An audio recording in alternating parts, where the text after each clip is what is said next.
right, I'll call to order the City of Bloomington. Oh, we have a little feedback. Plan Commission meeting for November 4th, 2024. I'm Jillian Kinsey. I'm going to just start the meeting, and then we'll expect our president to come in and take over. But we'll get started with tonight's meeting with a, let's see, do you want to start with the roll call? And then we'll add our president when he comes in.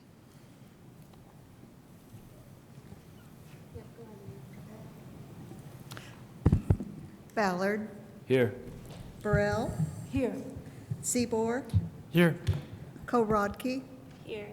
Kinsey. Here. Smith. Here. Stossberg. Here. Cockrum. Here. All right. Okay, so we have a full agenda tonight. We have some minutes, we have some potential reports, and we have two tabled petitions and two petitions to hear this evening. So we'll start with some minutes to be approved. As we noticed, there are some minutes from August, September, and October to be approved today. And why don't we do these one at a time, just to make sure that we don't miss anything since they arrived late today. So let's start with the August minutes. Anybody want to make a motion for the August minutes? I'll move to approve August 12th, 2024 meeting minutes. Second. Thank you. Any notes? Yes? I have a question on this one. I asked Ms. Scanlon this earlier. In the minutes, so at that actual meeting, we said we approved a sidewalk waiver kind of conditionally, that they didn't have to build a sidewalk then, but that if the city put in sidewalks in the rest of the neighborhood later, that they would have to pay for that. And I don't think that that's reflected in the minutes. So I don't think that I can approve them tonight unless somebody tells me that those are in fact reflected in the minutes. Yeah. Development Services Manager Jackie Scanlon. I didn't have time to look that over after you brought that up. I can look it over during this meeting. And we could vote. You could vote on them at the end if I find that they are in fact correct, or we could just continue them and look at them in December, and we can double check them again. The second would probably be cleanest, and just wait and do it in December, and I'll go over those. Yeah, I noticed the same thing and had the same concern. So thank you, and I think we will just pass on the August minutes. All right, let's see. Do we need to have a motion to? I don't think we Continue them? do if Okay. we can just remove them. So, I mean, we don't really continue minutes or anything like that, so let's just not vote their approval. All right, so we will, sorry folks, we will remove those motions, or at least rescind those motions. Yeah, does the person who made the motion have to rescind the motion? I don't know. Okay, yeah, I don't know how closely we follow Roberts here. All right, we'll ask the person, it was Ellen, I think, who motioned. No, I didn't. Tim motioned, and you second? Okay. So All yeah, right. rescind the Let's- motion. All right, so with those rescinded now, let's just move on to the September minutes then, and see if we can maybe put those through.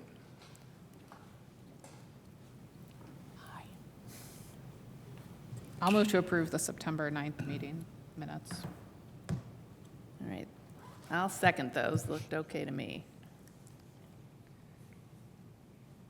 So if we're ready to maybe approve some minutes, so we can get these posted and recorded. If you're, any comments or questions about the September? All right, if we're ready, let's do a roll call on September minutes. Burrell. Abstain. I wasn't present. Seaboard. Yes. Korodke. Abstain. I was also absent. Kinsey. Yes. Smith. Yes. Stossberg. Yes. Whistler. I'm going to abstain because I don't actually know what we're voting on right now, so. September minutes. As Cockrum? corrected. Yes. Ballard. Yes. All right, does that give us a sufficient number to continue these? We're okay with that? Okay. All right, okay.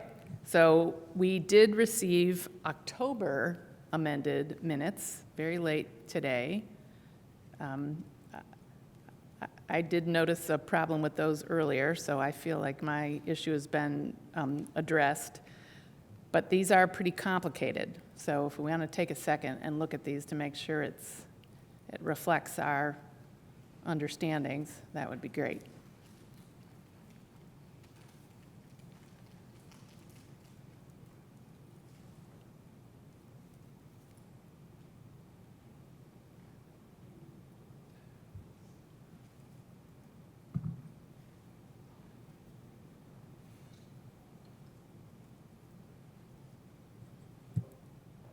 Yes? I'm just reading through them now. Under the DP 27-24, under the findings to be adopted for the third waiver, the last line there says, create the unique conditions that all for waiver approval, and that should be allow, not all. I don't know if you see where I'm looking. Number 3, Yeah, findings to be adopted for the third waiver. I'll read the whole sentence. The topographic changes on the north end of the site, the allowance for greater tree preservation, and the low number of lots affected create the unique conditions that all for waiver approval, and it should be allow for waiver approval. okay, if we can make that simple correction, I think that's correct. I'm still reading, so I don't know, there might be something else too.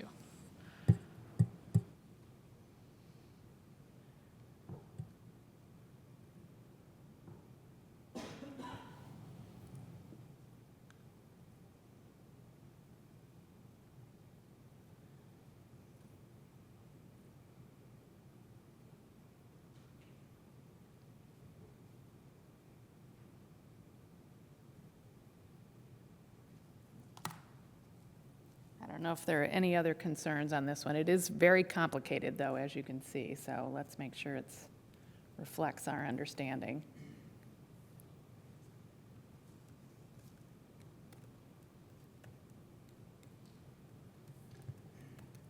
If there isn't any other concern, we can move for a motion. Oh, okay.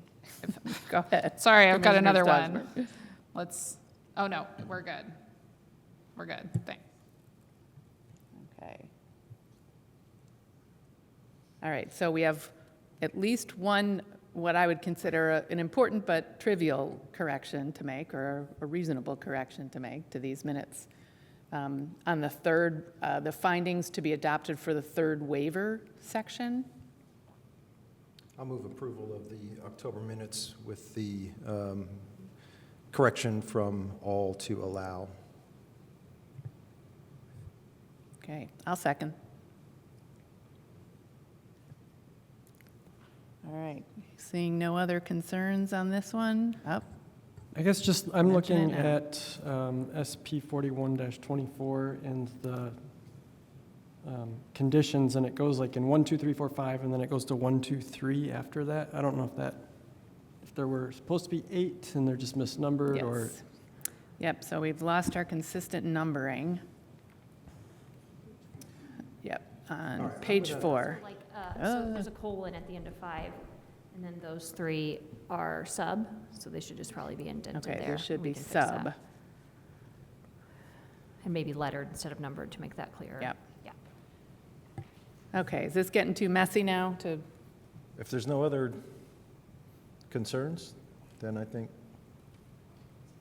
my motion stands. If there are more concerns, I'll withdraw and we can kick this can down the road, but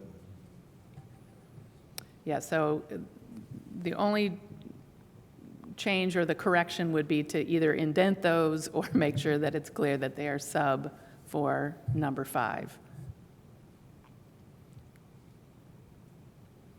Okay. All right, anything else? Okay, all right, I think we might be ready for a vote. and then I'm letting you take over. All right. Seaboard, Yes. Korodke, Abstain. Kinsey, Yes. Smith. Stossberg, Yes. Whistler, Yes. Ballard, Abstain, I was gone. Burrell. Yes. Did we get 5 Cockrem. there? Yes. Okay. All right, all right, motion carries. You want me to take over? All right. Thank you all for your patience. Sorry I was late. If we're going in order of the agenda, we just, I believe, completed approval of minutes. September and October, we may return to August. We may return to August. Yeah. Okay. At the end. Have a report. Okay. Okay, sorry, I wasn't listening. Is it about the This- minutes? No, it is not. Okay. Well, then we're going to move on from the minutes, and we'll move on to reports and resolutions and communications, and we'll start with staff. Thank Take you. it away. Thank you. Ryan Roebling, Planning Services Manager. As we promised at last month's meeting, we have an updated draft of the SS4A Safety Action Plan. And you can see it right there, the cover letter, or the cover page. We incorporated feedback from Plan Commission, public, and staff, making several changes to the Safety Action Plan. The biggest and most important are the Getting to Zero section, which outlines the short, medium, and long-term actions that we need to pursue in order to achieve our 2039 goal for eliminating all fatalities and serious injuries on our roadways. You can see it right here. This is this short-term section. A highlight of these changes is the inclusion of the estimated funding requirements for each task. This is new and something we haven't seen in other safety action plans. It came out of staff and public concerns. So these estimates assume that the use of a consultant rather than staff to provide the most accurate cost projections for budgeting, but many of them will be undertaken by staff in the future. These figures are presented in 2024 dollars, and we're hopeful that this inclusion will make future planning easier by allowing us to budget accordingly. The final action plan is now set to be presented to Council on November 20th, which will still keep us ahead of any future SS4A deadlines. And then if you or anyone in the public would like to see the updated draft, you can find it on the project website, which is bloomington.in.gov/transportation/SS4A. And if you have any questions, I'm happy to answer them now or later. Thank you. Are there any questions from commissioners? All right. Thank you. Seems like you covered it. Any other reports from staff tonight? Any reports from commissioners? All right. Seeing none, we are on to our petitions. I'm not sure if we went through the agenda earlier. High level. Okay, well, there are 2 petitions that have been tabled. We won't hear tonight. That's SP 24-22, Cutters Kirkwood 123 LLC, and ZO 34-23.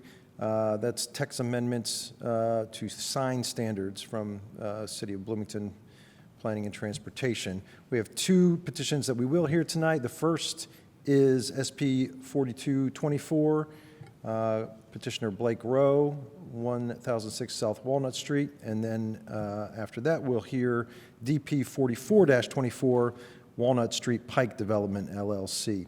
Eric Grulich is the case manager on both, and so we have the pleasure of hearing you twice tonight. So take it away with SP 4224.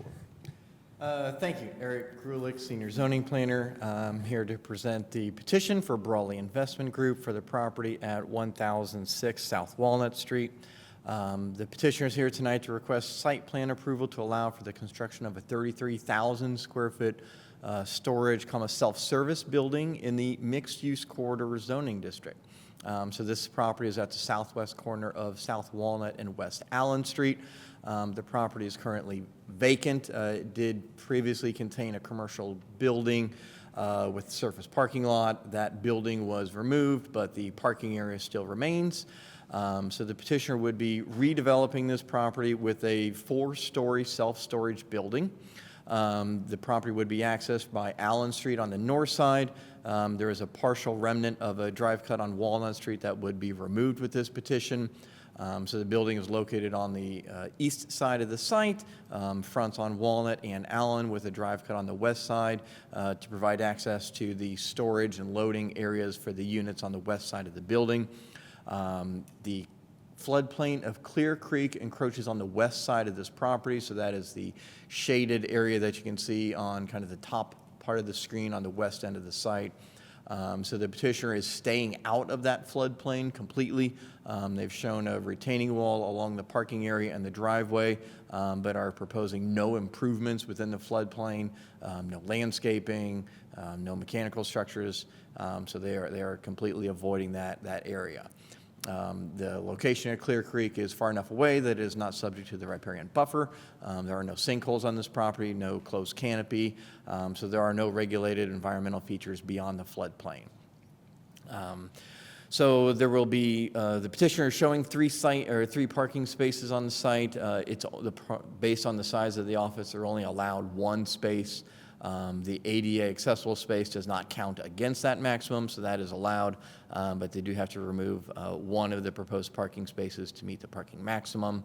The building would be accessed completely from the west side of the site. There is a entry area for vehicles and people using the site on the west side of the building. That's kind of the large open space that you see on the ground floor. All of the rest of the buildings the storage units are accessed by an internal hallway. So there would be 4 floors for the storage units of different sizes and capacities. So the petitioner has shown elevations for the building, would have a predominantly brick veneer base with several different styles of fiber cement board, horizontal lap siding, as well as flat panels along the exterior.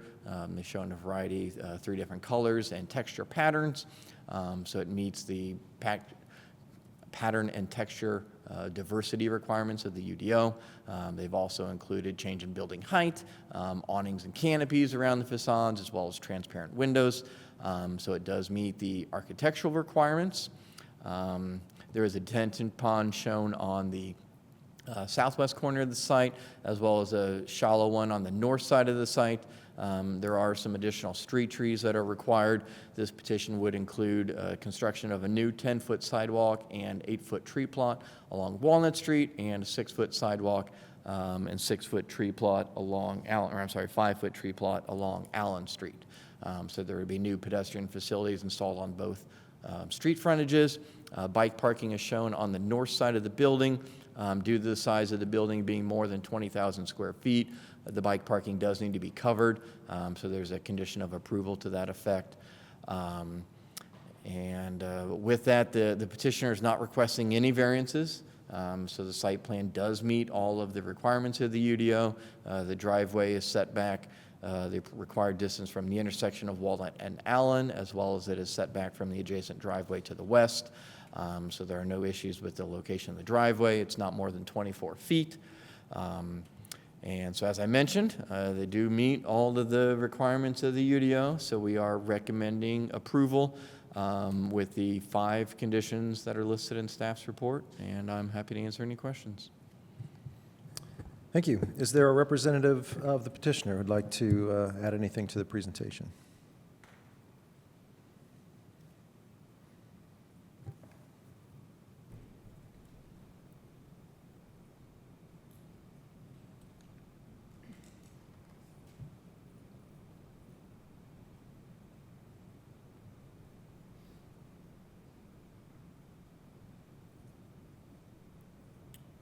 Yeah, it's Matt Ellenwood with Matt Black Architecture, consultant for the petitioner. I don't have a lot to add to what Eric already presented, other than this property's been vacant. We've looked at a number of other options for it in the past, and kind of settled in on this idea of a self-storage facility. I'll speak a little bit to the architecture, just kind of a little more than what Eric presented, but kind of the idea is to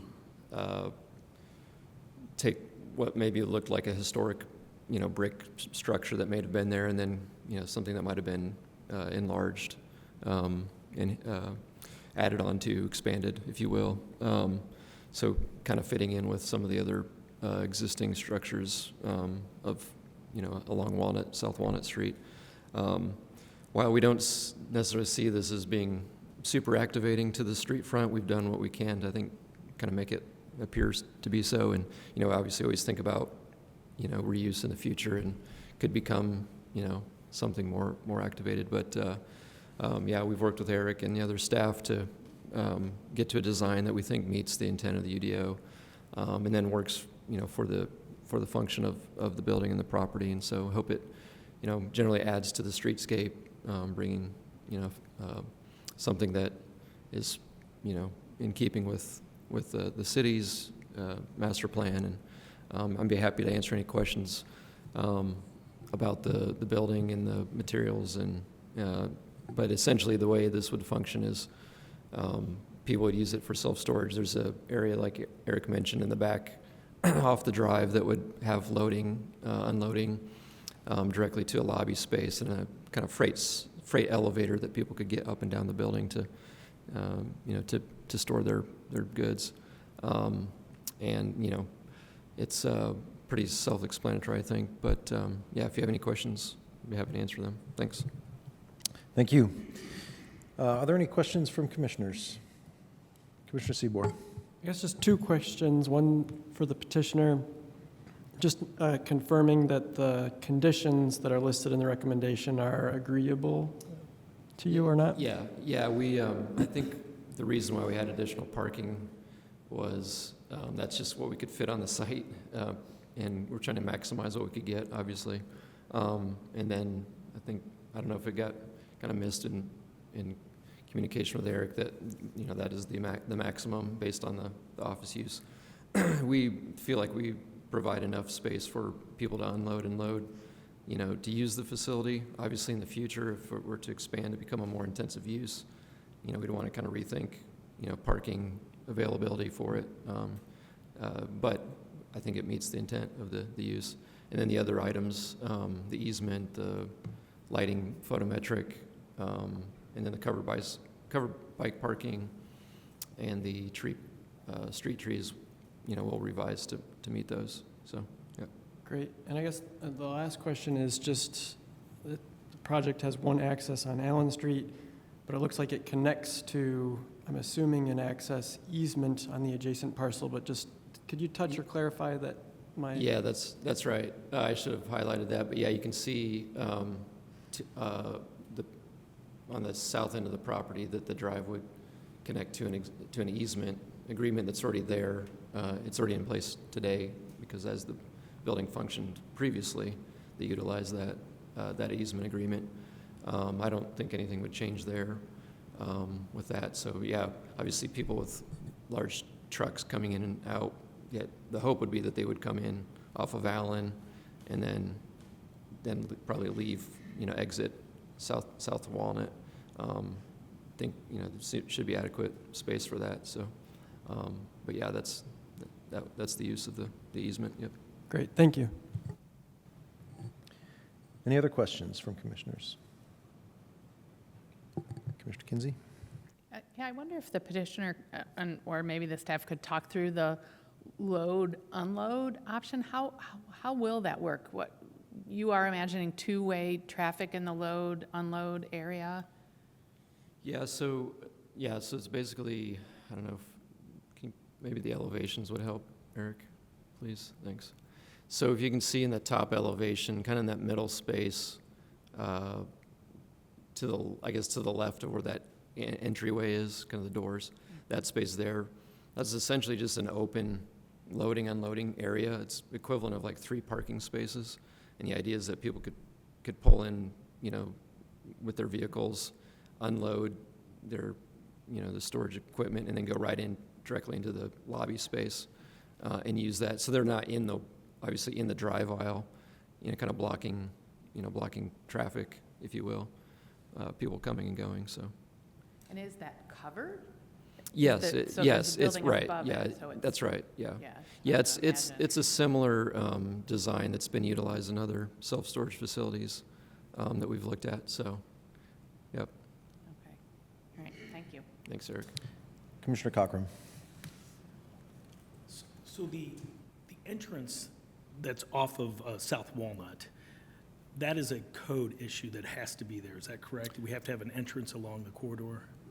I guess Eric, or Matt? Yeah, so the entrance has to come from, for a corner loss, access has to come from the lower classified street. Okay. So it has to come from Allen Street, not Walnut. Okay, and is that going to be an active use door? I mean, does it have to be active? Do you guys plan on using that door? So I think, yeah, if you look at the plan, there's kind of two street front entrances. There's one on South Walnut in the middle of the building, which is, you can see there is in the middle, directly adjacent from the quote-unquote lobby space, you know, where most people would be coming and going. So that would, more than likely, that would be the street front access, pedestrian access. However, we do have an entrance also on Allen Street, to, again, to meet the code requirement. We would probably not see that being utilized for all intents and purposes, but it's obviously designed there to look like an entrance, and we'll have doors that I would guess they'd just remain locked. So. Okay. That's all I have. Any other questions? I've got one. Can you just maybe talk about the windows for a minute? This is more windows than I've ever seen in a storage facility.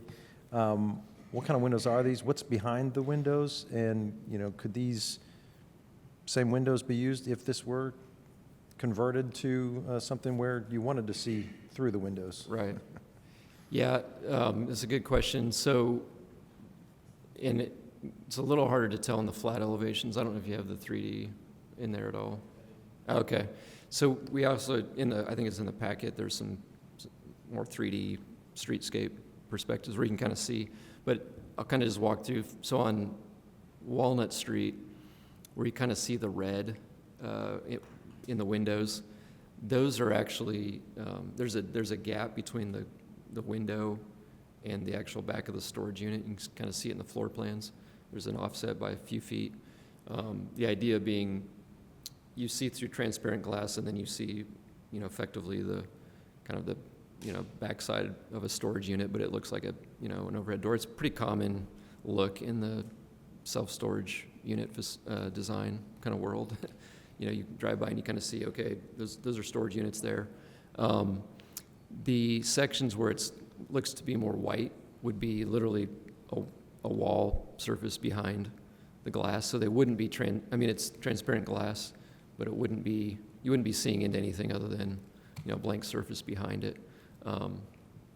That being said, as you suggested, you know, in the future, if there's were to change a function and to become a more active use, somebody office space, let's say, then those, you know, that could be converted on the inside and then utilize that, you know, as an actual window. So. And so the windows have sufficient thermal capabilities, even if they weren't, you know, walled in Right, by the yeah. back of the...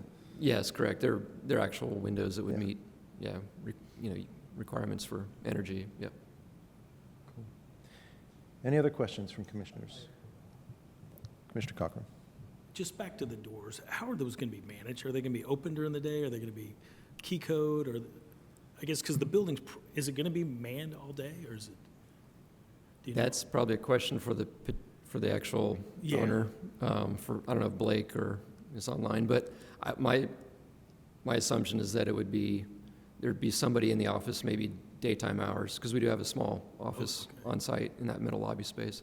So people that want to come in, rent a unit, somebody's there, or maybe it's by appointment, but yeah, it would, I'm sure everything would be mostly, you know, security, key access for the most part, other than the hours that the office may be open. Yeah. Okay. Great. That's all. All right. Any other questions before we go to public comment?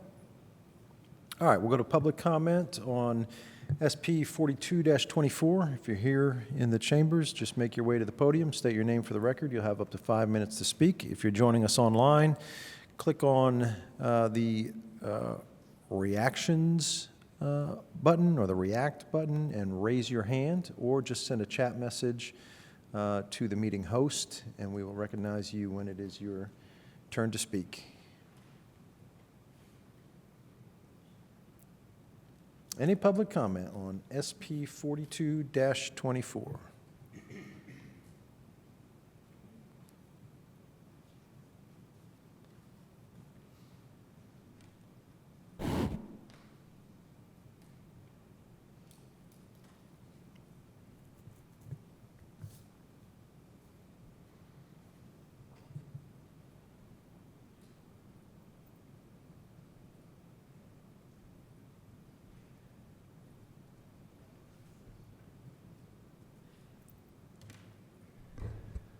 Hello. Excuse me. My name is Joe Davis. I live at 530 South Washington Street. Mr. Brawley, who has proposed this addition, owns many properties around me in our neighborhood. He has proven over the years to not really care about anyone in the neighborhood.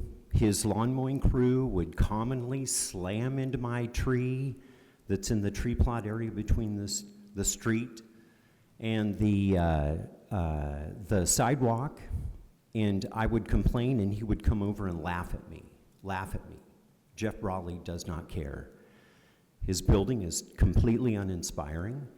He's only out to make a profit. He does not care about the people in our town. I strongly encourage you not to work with what you've seen, because this man cannot be trusted. He is the type of individual who will bait and switch you without any recourse or any sort of personal accountability. You can see how he has expanded and dominated our local real estate rental market, and he is not a good builder. He is a cheap, take advantage builder. Do not be deceived. Do not be deceived. This man is not a good man. Thank you. Thank you. Any other public comment on SP 42-24?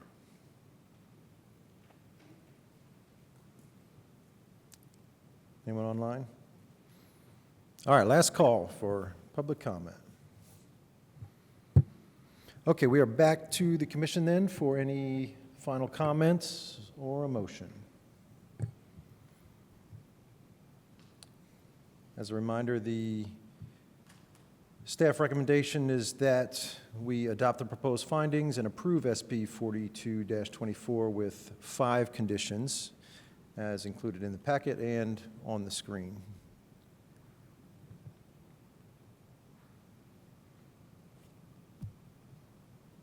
I just want to say for the record again that self-storage is not my favorite land use. Thank you.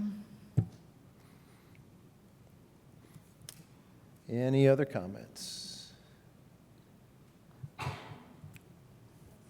I'll just add one more comment. I am with Commissioner Strasburg on this one.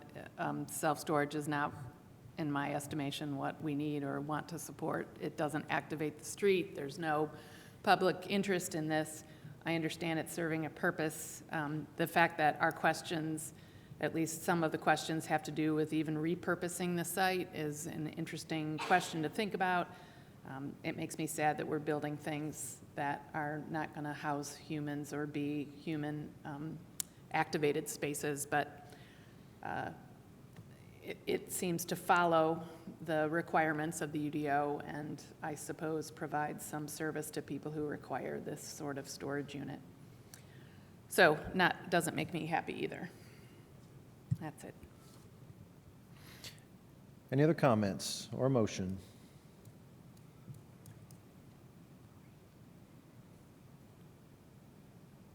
Okay, I'll move it myself. I move that we adopt the proposed findings and approve SP 42-24 with the 5 conditions included in the packet, which you also see on your screen in front of you. All right.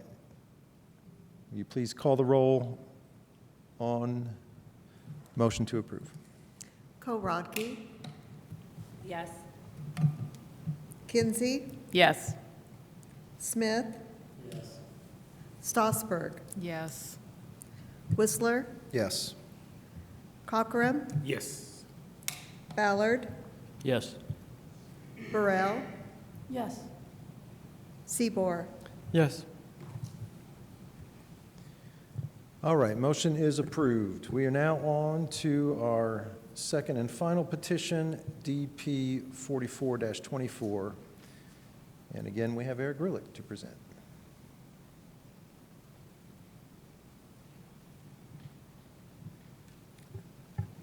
Thank you. Eric Grulich, Senior Zoning Planner. So this is a request for the Firm Walnut Pike Development for a property at 3111 South Walnut Street Pike. The petitioners are here tonight to request primary plat approval for a 75-lot subdivision of 15.56 acres for a common area development plat in the residential medium lot zoning district. The petitioners are also requesting 2 waivers as a component of this. The first is a waiver from one of the common area development standards that requires lot lines to not extend more than 10 feet from any structure. And since they are requesting a waiver, the UDO requires 2 hearings. So they are requesting a waiver from that required second hearing to allow for this to be approved tonight and to delegate secondary plat approval to staff. So this particular development is something that the Planning Commission has not seen before, but there are many examples of it within the community. So for instance, as we look immediately adjacent to this site, just to the south, you'll see a couple examples of this in the Meadow Ridge development.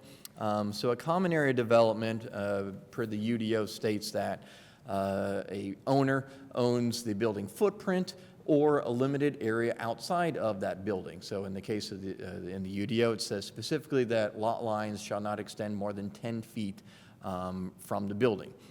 So if you look immediately to the south of this along Laurel Court, you'll see several examples in the Meadow Ridge where you have a building that straddles a property line, and then the lot area extends a little bit past that building, but predominantly then the rest of the land around there is owned in common area. So the petitioner is coming forward tonight to request a common area development to allow for the proposal that you see and that's been included in the packet for this site. The common area development requirements stipulate that all individual units are placed on an individual lot. Each unit has individual utility service, that lot lines don't extend more than 10 feet from any structure, and that all areas outside of the lots are placed in common area. So this particular property has come before the Planning Commission before. It kind of has a long history with the Planning Commission. It was recently approved in 2022, or 2023 that is, for a single-family subdivision that had about 36 lots on it. As part of that request, they actually requested to vacate one of the previous plats that had been attempted on this property. And so they vacated that plat, but they did not vacate the right-of-way for Walnut Street Pike. So we do have all the required right-of-way for Walnut Street Pike. So with the previous petition, which is very similar in a lot of regards, at least in terms of road layout, there was one road connection to Walnut Street Pike on the west. There was a street stub that was shown to the north. And then the previous petition had a cul-de-sac shown on the east end of the site. So there are a few sinkholes that are on the property, as well as the north kind of 1/3 of the property has closed canopy coverage. So as is required with the UDO, those karst features were placed in common area as well as a conservancy easement, and likewise with the areas of the trees on the north side of the site, those are all located in a common area with a tree preservation requirement. So the petitioner's proposal tonight differs from the previous petitions in a couple of regards. One, instead of a cul-de-sac on the east end of the site, they are showing what's called a hammerhead design, where you have a street stub that stubs to the south property line, and then a road extension, an extension of the road to the north. All of the internal roads are public. This particular design is relying exclusively on on-street parking spaces to meet all of the parking needs for the residents here. There are no driveways that are being proposed or any on-site parking. So two of the standards that I mentioned that are unique to the common area development are that lot lines not extend more than 10 feet from the proposed buildings. Because this is zoned R2, the base setback in that district is 15 feet. So they're requesting a waiver from the 10-foot to allow for them to meet the 15-foot base setback of the district. And then there are two lots on the west side of the site where there is stormwater infrastructure that extends between the two buildings. So they're requesting to have those lot lines be a little bit further than 10 feet to accommodate that stormwater drainage. So each of these lots, as I mentioned, would have a house on them that is attached and shares a common wall. The buildings are proposed to be a pre-manufactured design that are then built off-site, brought to this site, and combined with a common roof line and connected. And then, as I mentioned, there would not be any driveways, so this would be served exclusively by the on-street parking spaces that are shown. So one of the unique elements that has been a little bit tricky to kind of figure out on this is the arrangement of sanitation pickup. So because the on-street spaces are serving the exclusive purpose of providing parking, we're pretty much having to assume that those will be utilized to the full extent.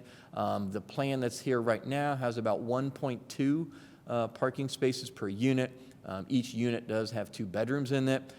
So as I mentioned, we have to kind of assume that these parking spaces will be fully utilized.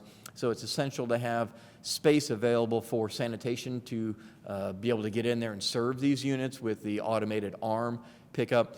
So the petitioner has shown bump outs adjacent to some of the buildings, and so each of those bump outs is designed to serve 4 units. So it has to be able to accommodate 8 totes. So unfortunately, what's shown right now only accommodates 4 of those totes. So the petitioner will need to work on expanding the size of those bump outs in order to increase the capacity for the sanitation trucks. So one of the other unique challenges as part of that, by expanding these bump outs, is the amount of on-street spaces will be lost a little bit more as well. And so we have encouraged the petitioner to look at adding on-street parking spaces on the stub street that is shown to the north. So that is something that will need to be looked at before the second hearing. And then also, as I mentioned, the bump outs would need to be expanded to accommodate more service capacity for the totes. With the hammerhead design at the end, the Public Works Department has also expressed a lot of concern about the 3-point turns that the sanitation trucks will be utilizing in that area. And so they've asked that a good portion of that be finished with concrete so that it can withstand the constant turning movements that will happen on a weekly basis from the sanitation trucks. So access, again, would be the same as previous. 1 connection on Walnut Street, 2 street stubs. So that is an improvement from the previous petition that had a cul-de-sac here. So this would require a new sidewalk and tree plot along Walnut Street Pike. All of the internal streets are public, would have sidewalks and tree plots on both sides. Stormwater detention is shown by a large area on the southwest corner of the site. And so that is where they are proposing that.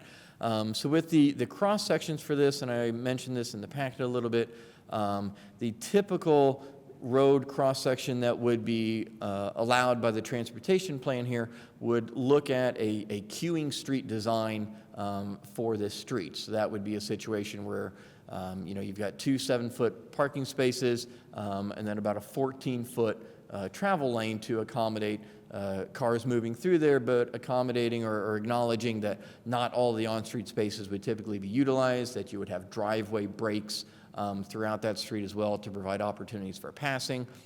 Since we don't have that situation here, there are not individual driveways.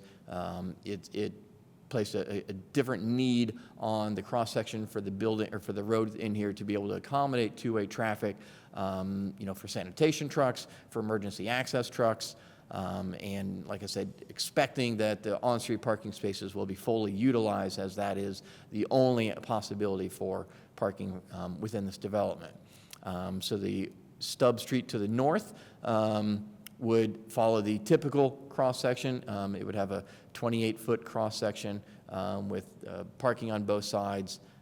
So that would be more typical, but the main street would be a little bit wider to accommodate the unique situation that is proposed here.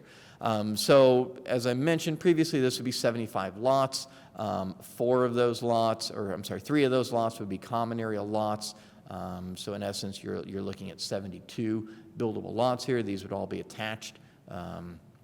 So 1 unit on each lot.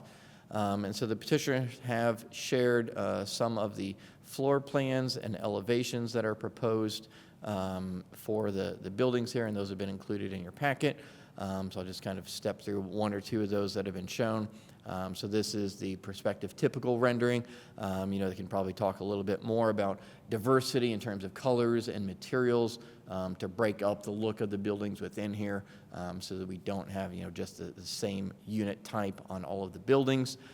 So there is a front porch element, and then the entry doors are shown on the sides of each of those units.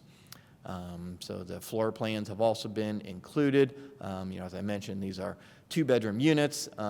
Certainly there's diversity expected with that in terms of who's using it.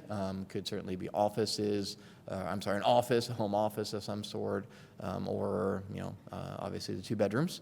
But the petitioner can certainly talk a little bit more about that. They've also shared that they expect to market this more towards the 55 and older crowd. So they're not aiming at students and looking at a different clientele. So with that, as I mentioned, they are requesting a few waivers. They're requesting the waiver to allow lot lines to be more than 10 feet. That is along the front, and then the 2 or the 4 lots that would have the wider widths through there to accommodate stormwater movement through there. They're also requesting a waiver of the required second hearing. However, we are recommending that this be continued to the second hearing because there are some important elements to the design of the streets that still have to be worked out that will play a very important role in the ability of this project to kind of move forward. We're excited about some of the unique characteristics of this, but we certainly want to make sure that we get it right from the first hearings. So we are recommending that this be heard at the second hearing in December, and we are happy to answer any questions. Thank you. Is there a representative of the petitioner who would like to add to the presentation? Good evening. I'm Angela Parker, attorney for the petitioner. We have online today Sib Sheik from Helix 33 and Walnut Pike Development Group, who is the developer. He and his wife just had a new baby, so he's home with the baby tonight, but he'll be coming in soon to talk a little bit more about what's anticipated with the housing. We also have Andy Knust from Bledsoe, Riggert, Cooper, and James, who are our survey engineer folks on this project and have worked on it, I'm guessing maybe 2 or 3 rounds. So hopefully we get it right this time.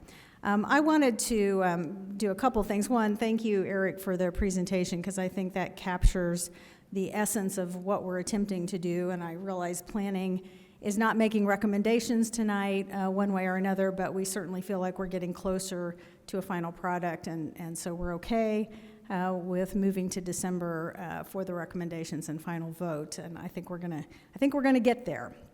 But I did want to introduce you to kind of the vision for this project and tell you a little bit about how it came to pass.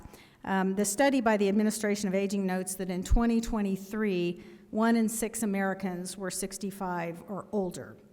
That's about 55.5+ million people in the country, which is a 38% increase from 2010.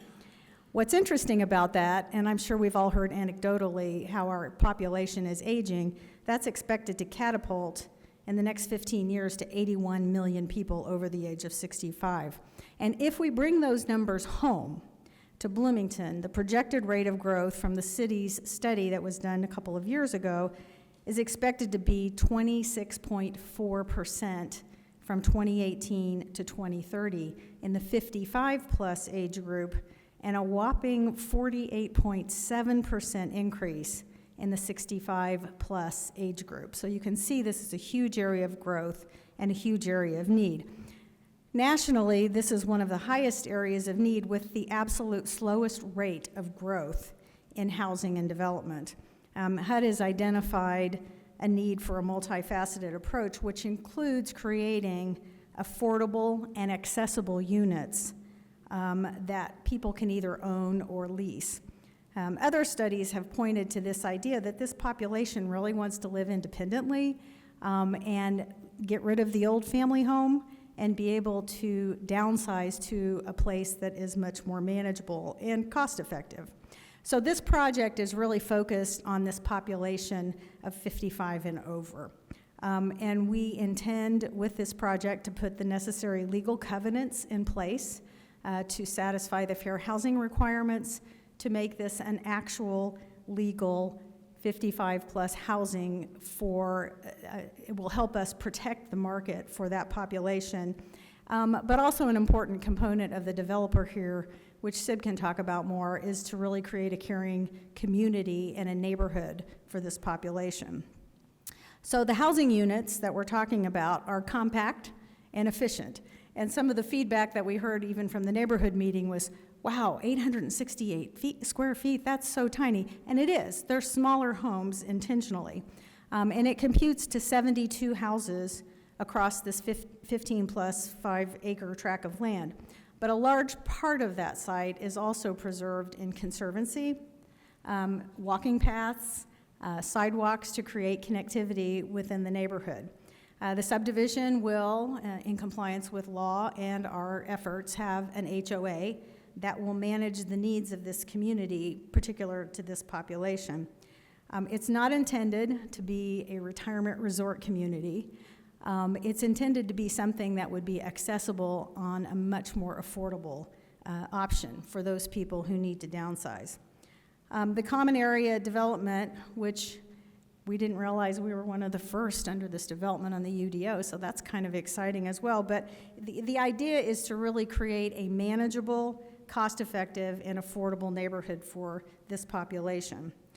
We're also tying into public transportation, as well as these outdoor spaces that will expand the living environment beyond the 868 square foot houses.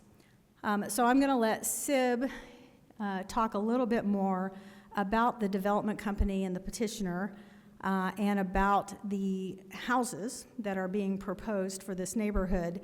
And then Andy is going to talk a little bit more about the site plan and the engineering and our work to address the issues that planning have raised so that we can bring you a completed plan in December. Thank you. Thanks, Angela and Eric, for covering the project in such a holistic way. I guess I can add a couple of more elements to it, specifically more focus on the organization itself, just to introduce you guys to Helix 33 and our sister companies, Renewing Management and Volumod. So it's a completely mission-based and mission-driven organization. The company's existed for 20 years. Renewing Management is where it all started.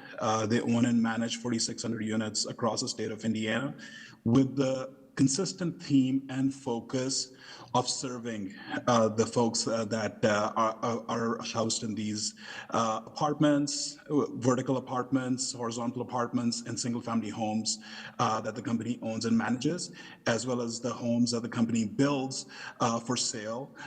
Again, the focus is always towards providing the most cost-effective and attainable solutions.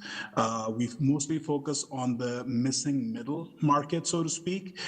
So not the extremely low income and not the high-end luxury, but in the middle where we feel it's most underserved, because obviously because of low-income housing tax credits, there's housing being built, although there's still so much need on the low-income side.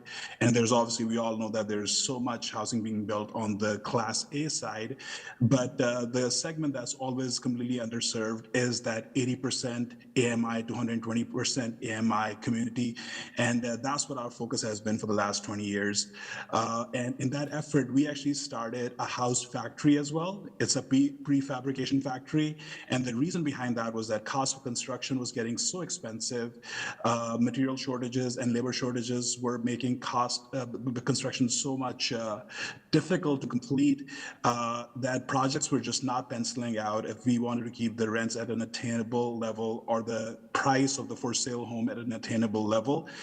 So just to leverage the economies of scale and the cost reduction that comes with the assembly line method, and obviously building something in the factory, just the efficiencies that come with it, we've been producing houses and apartments for the last 2 years in our factory, Volume Mod, which is on the east side of Indianapolis. And we've had a lot of success with providing extremely high quality housing that is more at the attainable price points, and just the efficiency that we've been able to achieve. Just to give you an idea, for air leakage, the blower door test that is generally done, the numbers that we get for our houses for blower door test are half of what the EPA's requirement is for zero energy ready homes. So that's obviously the highest standard for air leakage, and we are at half of that. So that is just one of many examples. These units are built with 2x6 construction as opposed to 2x4, and that's out of necessity because obviously when they're transported and set with a crane, you have to build them extremely solid, because we all know about our Indiana roads, all the potholes. It's like the structure has to go through multiple earthquakes by the time it actually gets to where it has to be set. So the houses are built so solid out of that necessity. But the benefit of that is that because they're built so solid, the air leakage is really low. We're able to get much more insulation in them as well because of the 2x6 construction. The soundproofing is really wonderful because of that as well, because between the modules, between these boxes, there's an air gap with a rubber gasket. So without getting too technical into those things, again, we've been able to achieve much higher quality than stick build at a much lower price. And the goal is to be able to pass on those savings onto the tenants and the homeowners that we serve. And again, we have a long track record to prove that. This particular product type, we've already done a few of these subdivisions. These are duplexes. We've done them in a triplex form in the past, and they've been very popular with the senior community. Again, just because of the fact that a lot of times with apartments especially, even when seniors are downsizing, they do not appreciate the long hallways, the stairwells that come with a lot of times the downsizing effort, whether it's a condo or an apartment. So this gets the best of both worlds, that this horizontal apartment or horizontal condo structure, which is for sale or for rent, allows them to have the benefits of a single family home while still be small enough for it to be manageable and be cost effective. So that's the goal and focus that we've had, and we've had a lot of success with it, and we hope to keep moving forward with that success through similar projects.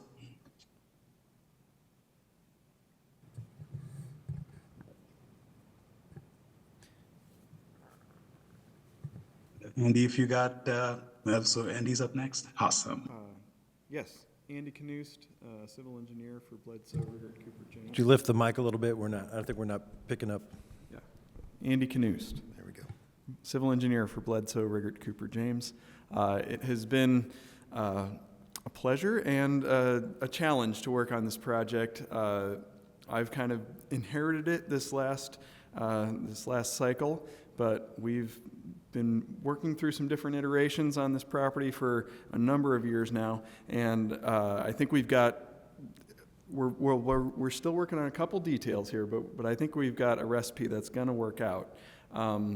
We've done, been working with Eric on, getting the meeting the requirements of the UDO and getting the hammerhead layout and the parking worked out to such a way that that we've got some really good solutions for, like Eric mentioned, the trash carts, for the recycling and trash. Like, we need 2 of those carts for every home there, and we've worked out the bump out islands for those carts to reside on at 32 feet, and we can do that with all the parking that's required. We're planning to add some more parking up that north stub out street to get to, I think we can get just about to 1.5 parking units per house unit, so parking stalls per house unit. And we've got the utilities and the storm drainage worked out to comply with the city's new Title 13 storm drainage requirements. So we've got the detention basin size to accommodate that. We've worked through the utilities with CBU, and CBU really came back with just one real minor comment on their last review through the Plan Commission submittal. So we're feeling pretty good about this. If you have any questions about the design, I'd be happy to answer that, or questions for Angela or Sib. Thank you. Are there any questions from commissioners? Commissioner Seaborn. I guess my first set of questions is going to deal with just questions about parking and understanding the site plan as presented. It looks like parking is clearly proposed to be on the street. These are going to be proposed as public streets. Is on-site parking precluded with this proposal, or could somebody propose a 2-story home on a lot with a garage on the first floor and have driveways that then impact the on-street parking? I'm not sure how to answer the question about the 2-level structure, but the on-street parking is really our best solution for the constraints we have on the site. Each of these lots is only 25.6 feet wide. So if we were to have a 10-foot wide drive for each of those lots, it would break up the tree plot so much, and it also presents a lot of grading issues, because what you don't see on the site plan here or on the primary plot is the grading. And there's a lot of grade change on this site. There's a lot of sinkholes and other environmental restrictions. So the grade of the streets is actually 8% in a lot of places, and it's very difficult to have a driveway, side sloping at 8%. So that's part of the reason that we have it all going with on-street parking as shown. Okay, no, that is interesting, and I guess just thinking through, like, going forward, if maybe there could be a condition that just precludes on-site park, just because that would just throw that. It'd be interesting if it is allowed, would really affect the design. So the way it is designed, on-street parking, you're supposed to park facing a certain direction to be legally parked, and I wonder, like, on these stubs, how a vehicle is going to turn around to face the correct way, or even to turn around to exit. Yes, that is something that we need to work out, because cul-de-sacs are not allowed anymore in this type of development. So the hammerhead, you can do a 3-point turn within the hammerhead, but then the parallel parking spots need to reverse to get out, or we can put another little hammerhead at the end of the hammerhead, which becomes complicated. Also, like at the north stub out street there, the idea was to, have a stub out that ends at the property line, so future development will connect right to it. If we have to put a hammerhead there it becomes who has to remove that once the connecting street is built. So that's something that work out in the next few weeks Okay. here. No, that sounds great. And I guess just thinking about, sounds like a plan is in place to address the sanitation needs. I'll be curious to know, what that results to the number of rough on-street parking spaces per unit. How will mail work? Will there be mailboxes? Will there be a kiosk somewhere? How will that part of this function? Just knowing like the street frontage is going to be such valuable space. Yeah, one of the things we've talked about, we haven't fully landed on a solution to that, but one of them may be one of the central boxes where people can get their mail and drop mail so that we don't have to have the postal folks up and down the street as well. Yeah. And I think you'll see in response to the parking and bump out question, we just worked through a design literally over the weekend. We weren't able to get it in front of all of you for this meeting, unfortunately, but I think it will address a lot of the concerns that we have, as well as the ones that you've raised there about, if you're parallel parking on the north stub, how in the world do you get back the other direction? So we've got some things to work on and present to you, which you'll get in your next packet, of course. That sounds great. And I guess I was thinking a mailbox is probably the kiosk would work, and just thinking about where is that kiosk going to go? Is that going to go in one of the bump outs that the trash? So just thinking about those details, it's probably important. And thinking about, deliveries, where's the Amazon person going to stop when they're delivering? Once this gets built, if it's a city road, parking is going to be a really interesting issue that staff and others are going to have to navigate. And so one of the things that needs to be evaluated per this is just the mitigation of adverse impacts. And I'm just curious how adjacent property owners are feeling, if there is parking, if there is spillover. Has there been feedback related to parking on adjacent properties potentially? Yes, we had the neighborhood meeting in June. I've talked to a few neighbors off and on since. The issue that was primarily raised, and we had a lot of folks from Peppergrass, the Meadow Ridge development that Eric referenced earlier, at the meeting. And the primary concern, which is noted in the petitioner statement, I included our minutes from that meeting specifically, was traffic on Walnut Street Pike. And creating more traffic on that seemed to be the largest single issue. The other was, what are the buffers going to be adjacent to their neighborhood, and what does that look like?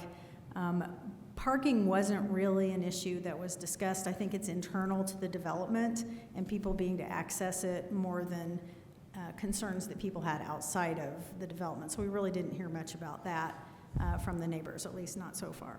Okay. I know we've got a plan for where the totes will be placed. I imagine there will be a place somewhere on each property where the totes are stored in a... Right, there will be, and as I understand it from the engineering folks, there needs to be 32 feet to accommodate enough totes to service units along the way, and so that's what will be in the plan that you see on the site plan coming up. Okay. And I'm sure there won't be stored on the front porch of a house too, but just how it functions anyway. Yeah, one interesting thing that I'll just note about the houses as well is they're built with the common wall, but the entrances are on the sides, so it allows some sort of a porch area and a more private area along the sides. And I'm not sure that the renderings that we have depicted that quite so much, but they're single level, accessible, low barrier type homes with wider doorways and entrances on the side with the sidewalks to get to them. So again, designed with this idea that it can accommodate an aging in place population. Great, thank you. Just Mr. Ballard. A couple quick questions then for the developer.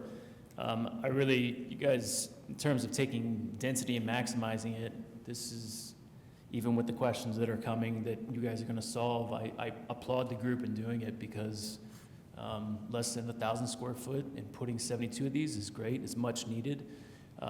Two quick questions. One, the price point of these units, and then also being the 55 and older target demographic, the parking, do you think that's going to be detrimental? Have you guys done this in other areas at 55 and over without garages or even carports and been successful? With 8% slopes. So second question first. The most recent project that we've done, it's called Alderwoods. It's right north of Greenwood on County Line Road. Again, it's triplexes. They have a similar parking ratio, around 1.5. And each triplex is basically two bedroom units and one bedroom unit. So that's what the mix is over there. Yeah, it's been pretty popular because people are just able to park the car right in front of the unit and be able to walk in. That's a rental subdivision. For this one, we're still waiting to see where the biggest need is going to be.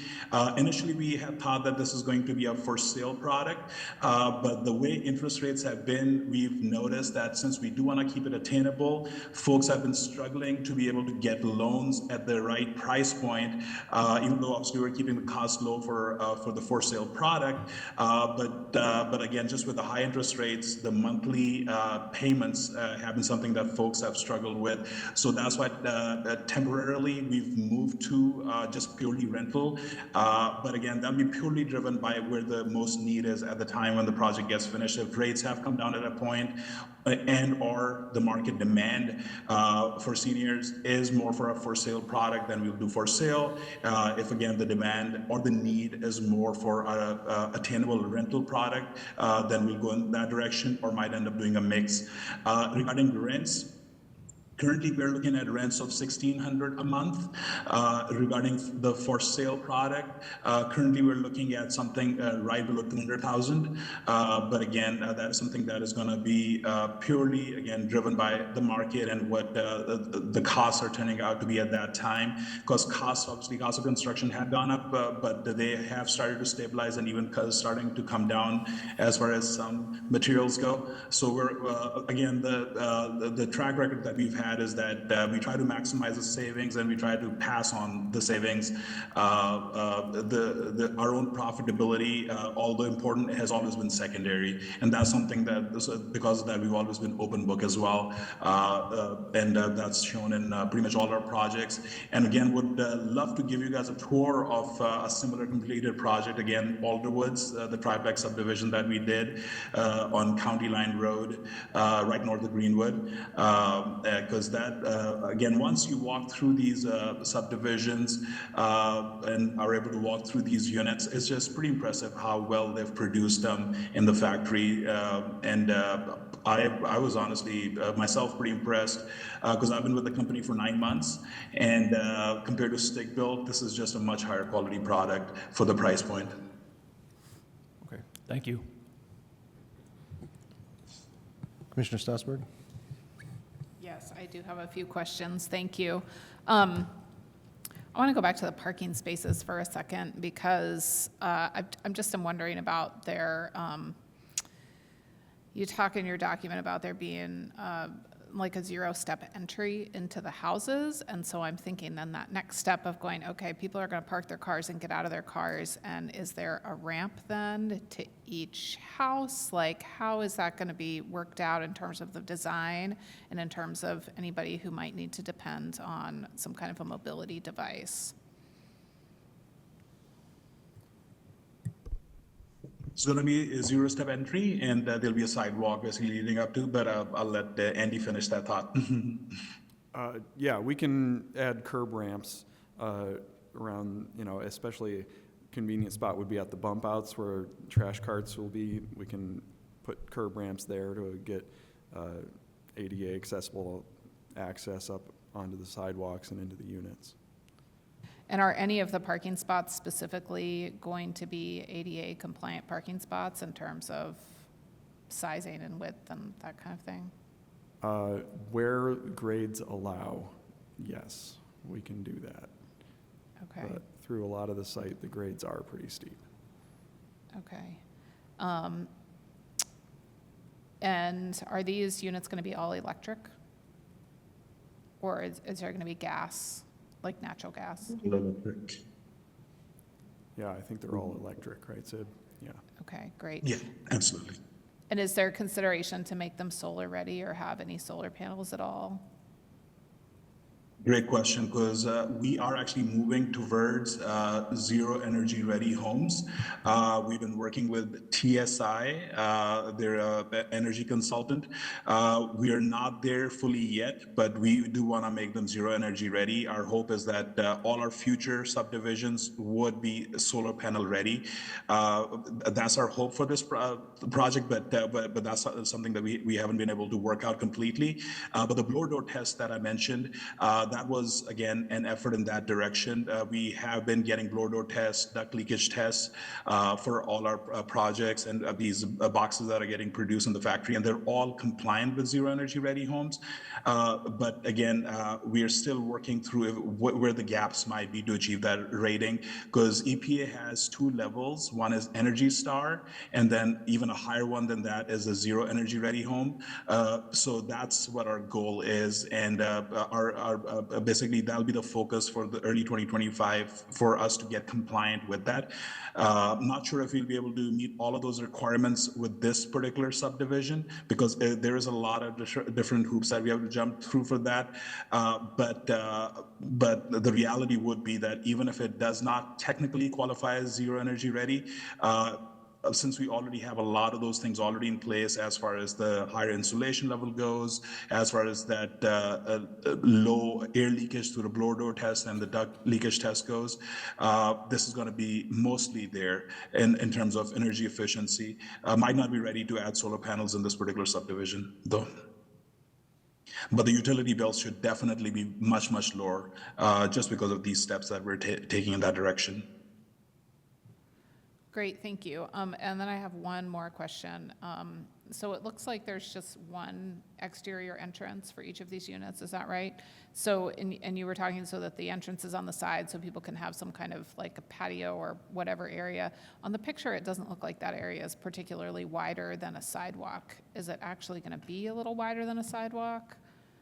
Again, I'm thinking about somebody like needing to have enough space to walk by with a mobility device, but still maybe want to have a chair or a little table or some planters or whatever that might require a little bit more space, and just wondering if that's going to be, if I that's think in the that plan. space is about 5 feet wide.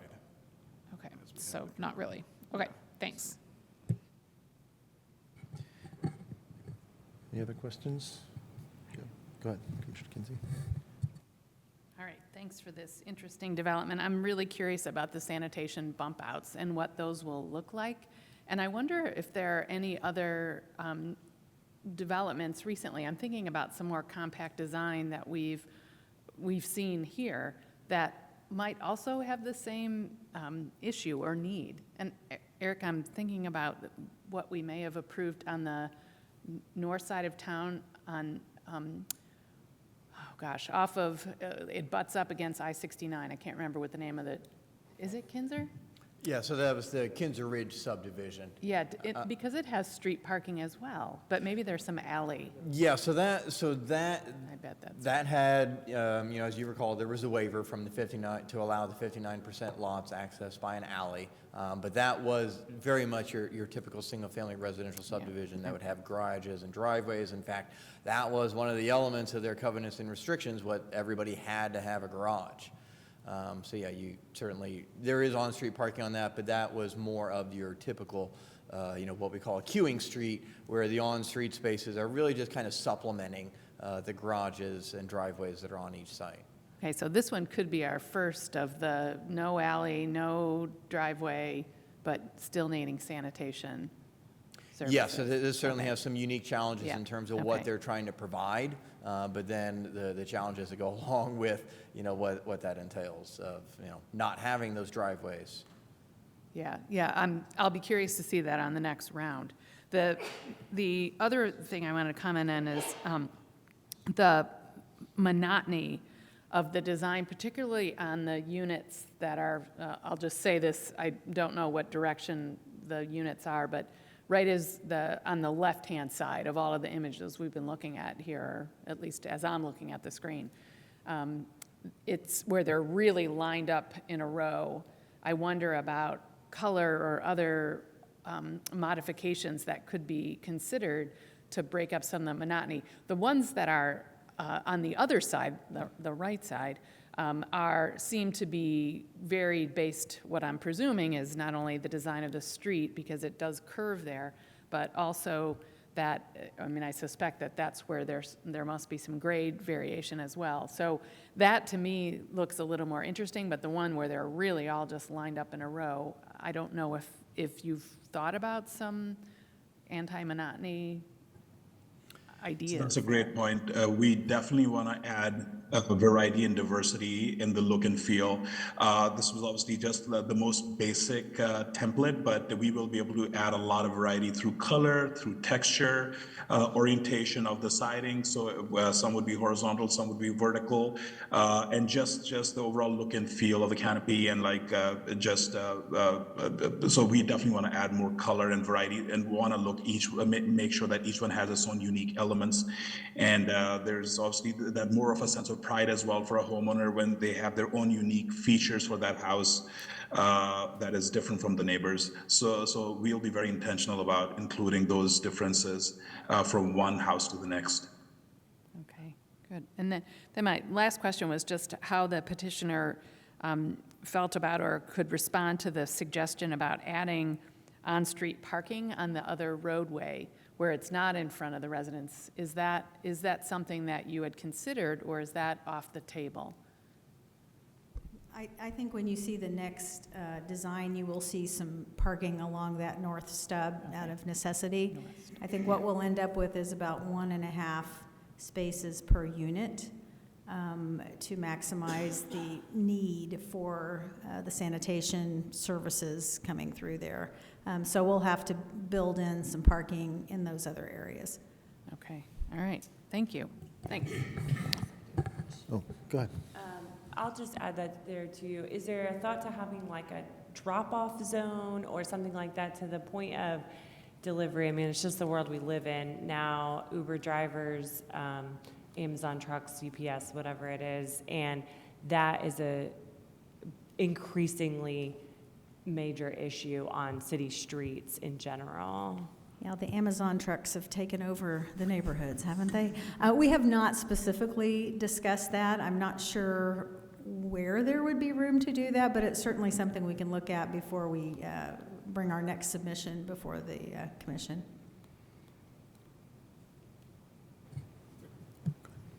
If I remember when we met earlier, is each unit going to have its own legal description? Is that correct? Are they going to be separate units, condoed? Is that?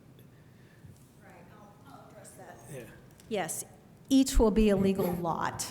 Okay. There will be a common wall between paired units, but separately legally described. So each lot will be a lot in the subdivision. So the buildings, there may be 36 buildings, but 72 homes on separate lots. And it's, just correct me if I'm wrong, it's going to be managed as rentals in the beginning. Well, the initial thought is, as Sib was saying, to kind of test the market on where the market is, where the price point is, what the mortgage rates are, what will the market bear. We will form a homeowners association. Each will be capable of individual ownership, and I think that's an important and critical decision of or determination in this project. But with the manner in which the developer is planning to provide the housing, there will be a question at several points along the way can we lease units? Can we sell units? Is it going to be a mix of that, all operated under the homeowners association? So I think there's a little bit of unknown about what that might look like, but certainly each lot separately described and capable of individual home ownership. Okay, and the homeowners association was my next question, so you answered Yes, that would be a requirement under fair housing that we manage this type of community under the covenants. So there will be covenants recorded that describe it as a 55 and over community, and there are legal requirements that go with that. And one of the options in those legal requirements is to have them managed, to have the entire community managed through a homeowners association. Okay, and just to be clear, it's restricted 55 and over, correct? Yes, and there's, I won't get too much in the weeds on that legally, but there, fair housing, if you do establish a 55 and over community, you have to have covenants and policies You have to enact and enforce those. 80% of the homes have to be either owned, occupied, or leased by at least one person who is 55 or older. And then there are verification requirements and procedures that go with that. So it's under the HUD requirements, it's pretty involved. Okay. And there's bus service. The other question I have is, and again, overflow of parking was a concern, so I'll be anxious to see how you guys address that, because I was concerned about the neighbors around it, but it'll be interesting to see that. The other question is trash service, sanitation, and fire. I'm not sure if I saw that in the packet, but how is that addressed, or how are they going to look at that? Yeah, so the sanitation service has certainly been one of the big components to this, and that's what we've been trying to work on for the past few weeks. So sanitation wants to be able to serve this through their automated trucks, with their extended arm. And so each of those requires, when it has a tote, a 4-foot clearance area around each of those totes. And so being able to service this through those automated vehicles is very important. And so we want to make sure that there is space available in front of each unit, that we can get all of those services, because these will be city streets. They'll be paying city taxes, obviously, and want all city services. So we want to make sure that that is accommodated. The 10-foot travel lanes is important to be able to make sure that emergency services can get through here, through all vehicles can get through here, including sanitation trucks, which are a little bit wider than your typical passenger car. And because there are stub streets at all of these ends, in essence, it is kind of a one-way in, one-way out. And so it's very difficult, in a queuing situation, a queuing street situation where, you've got the ability to kind of wander and allow cars to pass. You don't have that opportunity here. So that's why we singled this out as an example of where the 2 10-foot travel lanes was important to be able to accommodate that two-way movement internally. So that's, we're trying to accommodate sanitation specifically because that is a realistic need every week. And then the wider travel lanes helps emergency vehicles as well. Okay, and then the other question I have is, when the trash carts aren't in use to be picked up, where are they going to be stored?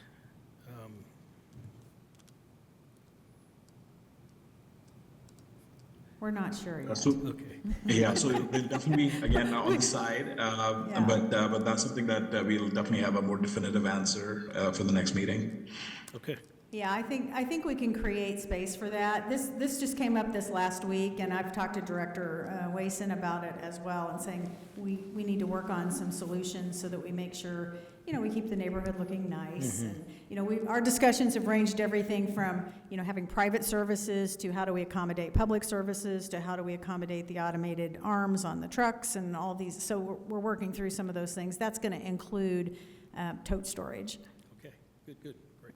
That's all I have. I want to go back to Commissioner Seabor's question earlier about on-site parking. Obviously, the design is clear that there's no on-site parking now, but since these are individual lots, 20 years from now, somebody owns that lot, they want to tear down their unit and build something new. Would that be something that you could address in the covenants? Could you specifically prohibit on-site parking in your covenants so that doesn't become an issue down the road? I think we could. That's a great point, yeah, Oh. absolutely. Yeah, I think we could. We have not started down that path yet on what the covenants will look like. I've got some chicken scratches on some ideas about that. But certainly it would, when you have covenants, conditions, and restrictions in a neighborhood and a subdivision, we're used to seeing lots of development standards and conditions and architectural review boards and all of those people who make decisions about preserving the neighborhood as it's envisioned and created from its formation moving into the future. So certainly we can talk about what covenants would be appropriate to preserve the neighborhood as it's developed. So, and they often address parking and garages and all sorts of things like that. Well, and I guess that was my next question. Could you also limit the number of vehicles, either in a lease or in the covenants that each occupant brings into the neighborhood? Yeah, I mean, I suppose you could. I haven't really thought that one all the way through. But, I mean, covenants are private agreements between the developer and the owners of the lots. And so it's a little bit different than when government is imposing conditions, which sometimes have other kinds of restrictions. But private agreements sometimes allow for more flexibility. Thanks. I want to encourage the use of public transportation. There's obviously a bus stop right in front. So we definitely want to consider whatever covenants we can put in that do encourage limited use of cars and more use of public transportation. Great, thank you. Any other questions from commissioners? All right, we will then go to, oh, did I see a hand down there? Go ahead. And maybe this question is for Commissioner Seaboard. I keep looking at the design, and I look at where the road intersects with the other one, and it's perpendicular. Would a roundabout fit there? Not a big roundabout like we're used to, but a smaller one. I've seen in subdivisions, they have a smaller roundabout so cars can go, turn around. Just an idea, and I don't know. Yeah, I think it would be worth a follow-up conversation with the designer offline, but I think that's a really interesting question because everybody that enters this neighborhood is going to need to turn around. And the way it's currently designed, everybody needs to do a three-point turn in one of these intersections. How is that going to function? A roundabout could address a lot of those because that's a really good question worth maybe thinking about. All right. Any other questions before we go to public comment? All right, we are on to public comment. If you would like to make a comment on DP 44-24, please make your way to the podium, state your name for the record, and you'll have up to 5 minutes to make your comment. If you're joining us online, just click on that react button and then click raise hand or send a chat message to the host, and we will recognize you when it is your turn to speak. Good evening. My name is Ben Ramsden. I'm an immediate neighbour to the development. My spouse and I are faculty members here at IU, and we've been here for 15 years, so we're very invested in the community and care about developments. We recognise there are strengths and weaknesses of every development. And I did get a chance to attend the community meeting that Angela was at, and Mr. Sheikh as well. And we thought about it and sent them a 2-page list of pros and cons, but there were a lot of concerns. And I wanted to talk about the parking concerns and the traffic flow concerns and the home density concerns that we mentioned to them. I just have a couple of quick comments about that. I know some of you have already mentioned aspects of this, and I would just like to reiterate our thoughts about that. So commissioners, I'm primarily concerned about the high home density superimposed on this unusual cul-de-sac design. And so it might be helpful, I don't know if you could possibly put up the page 37 that's got the parking that we were looking at before and the bumps. That would be helpful for people to look at. First thing I wanted to say is the high home density takes up quite a bit of space, leaving not much room for any off-street parking at all. And so only 1.25 spaces on my calculation of on-street parking are allocated for each 2-bedroom home. And, that doesn't count for any extra guests. And if you're seniors, you're going to need many service vehicles, possibly nursing staff, and a range of people that might need to come and stop by. And we just felt that this is really not enough parking, taking in many of the factors to think about of the special design. And commissioners, I want to please note that there is absolutely no other public parking alternatives nearby, like zero. And so it's a bit of a concern for us. Would senior residents, possibly disabled with heavy shopping bags, can you imagine, be forced to look for parking somewhere else if there were no parking spots available? Would they need to park illegally in the church car park next door because they can't find any spots? would they choose to perhaps dangerously double park because they want to drop their stuff off? These are the practicalities that sort of come to mind that we need to wrestle with on this particular application. I really do worry about that because I've had senior parents that have been in that situation, and there are hazards involved. The second aspect about the high home density issue, the home density taking up a lot of space, and this compromises the safe traffic flow. And people have touched on this already. On the plan, for example, every vehicle will actually need to make some three-point turn at some point because there's no way to circulate around. All the noisy, beeping sanitation trucks, delivery vans, they'll need to make three-point turns too, with beeps.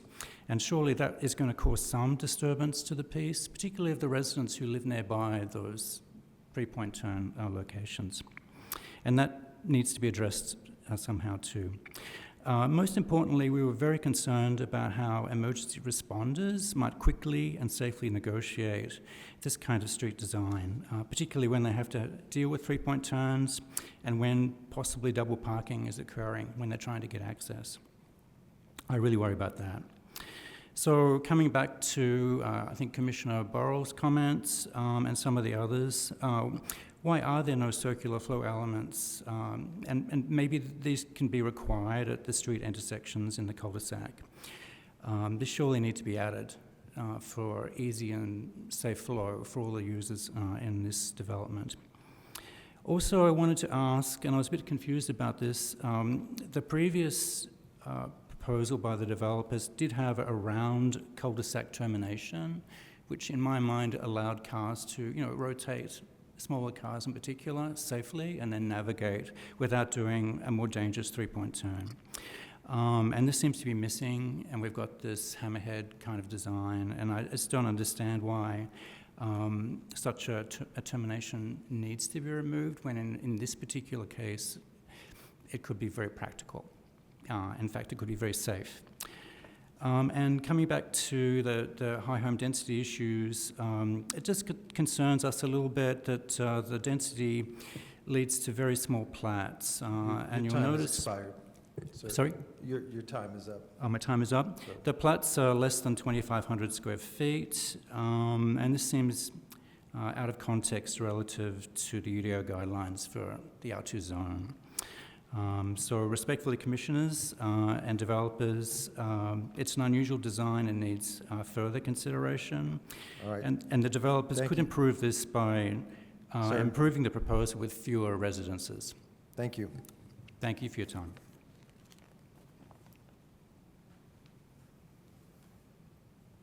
Good evening. My name is Ina Puce, and I also live on the north side of the development. I wasn't going to go up and speak, but I wanted to just mention something, and something, Angela, that you may want to think about with regards to the postal issue that you mentioned. Ben and I have enjoyed running the gauntlet across Walnut Street Pike because our mailbox is on the other side. And I don't fault the Postal Service, I love them dearly, but it's a very dangerous stretch of road and it's kind of up on a hill. And so the mailboxes are on the other side of the street. And we're well into our 60s, and so we appreciate that some people aren't going to be so mobile, and so you're going to really have to work on the postal issues, because seniors, which is your target audience, you don't want to be sending them across the road to the other side of the pike. They already have to do that for the bus. So let's not have any casualties on the pike any more than we need to, because it really is, and I don't know if you know that particular area of the street, but it's up on a hill, you've got a bit of a blind spot, and so that's why the Postal Service does what it does, because it would be unsafe for the trucks. That's all I wanted to mention. That's another thing for you to think about. Thank you. Thank you.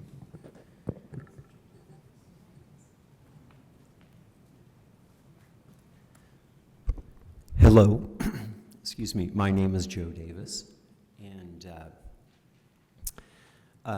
Certainly, I hope that you will push the waiver off to the December meeting such that people will have an opportunity to look more closely at this development. There are a lot of things going on. Seems like a lot of unanswered questions. For one, it would be nice to see some of the proposed designs as far as exterior variety that are being spoken about. The facades that were shown to us were very uninspired, and as it's been suggested, the totes are playing into a big factor into this development. So if there is a color scheme, maybe gray and gray with a yellow top would be a great color scheme to match the garbage and recycling totes, because looks like they're going to be right out there for everyone to take a look at and see. I, as a resident on my street, know of the challenges that have been mentioned with traffic circulation. Our postal carriers park along the street so that they can deliver the mail, so that takes up a spot.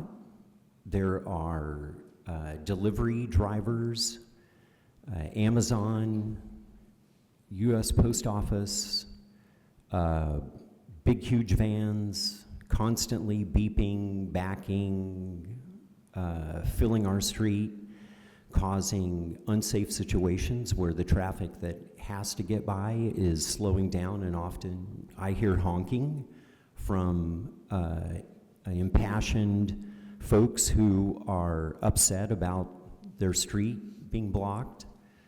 So certainly these things are going to be concerns that should be more fully addressed.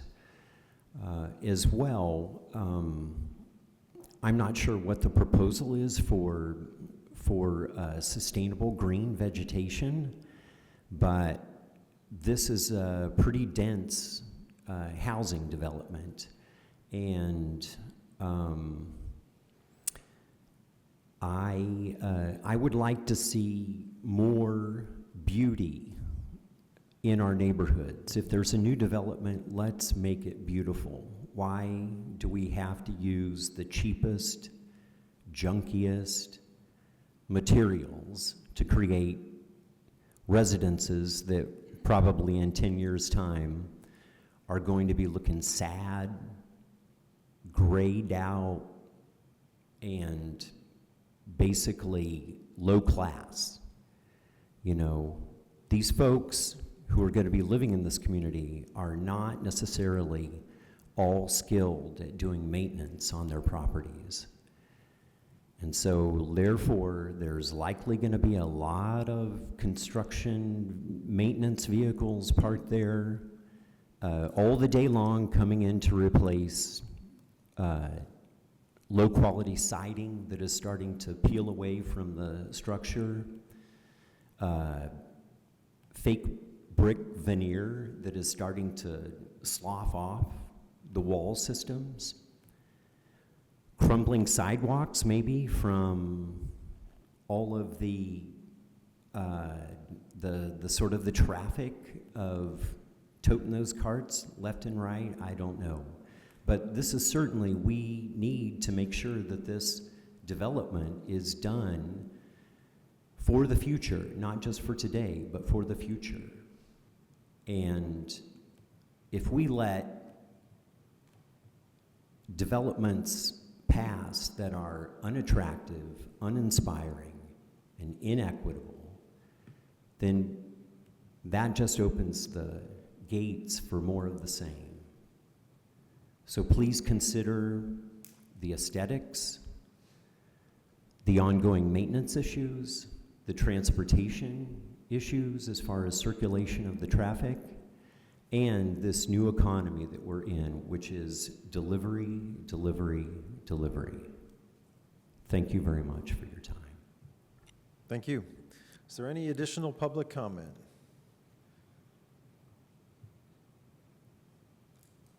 we have any online commenters?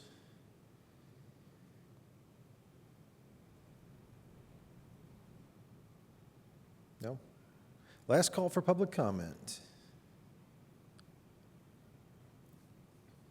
All right, we are then back to the commission. Unless the petitioner has anything else they'd like to add, I think you have a few minutes remaining. No? All right, back to the commission for any final comment or a motion. Go ahead. I'm happy to make a motion as well, but there's so much about this project I really love. It's the use of the land is super efficient, the design, the construction. We need more housing at an affordable level, especially for 55 and over. So I'll be very anxious to see what you guys come back with on some of the questions that the commission had. So, but I think it's an interesting model that I could see more of. But anyway, so I'd be happy to make a motion when the time comes. The floor is yours if you want to. Well, I'll go ahead and make a motion to move this petition forward to a second hearing. Second. All right, we have a motion and a second. Any final comments before we call the roll on that motion? Commissioner Seaboard? I guess just, I look forward to continued coordination with the developer, really good comments and feedback. Just this is a unique situation to me where it feels like the streets are going to serve almost as a private parking lot that the city's going to somehow need to manage. These are going to be 55-plus old community, thinking about accessibility, but also hearing that the roads are going to be steep and slope, so just keeping that in mind.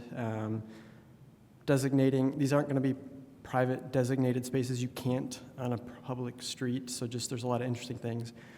Details, street lighting plan, I think that probably needs to come in here. I think one of the things in the packet was a request for secondary plat to be staff approval. I think that feels, this development just feels like it needs to go through the process, at least going to the plat committee for future consideration. So just wanted to share all that. Any other final comments?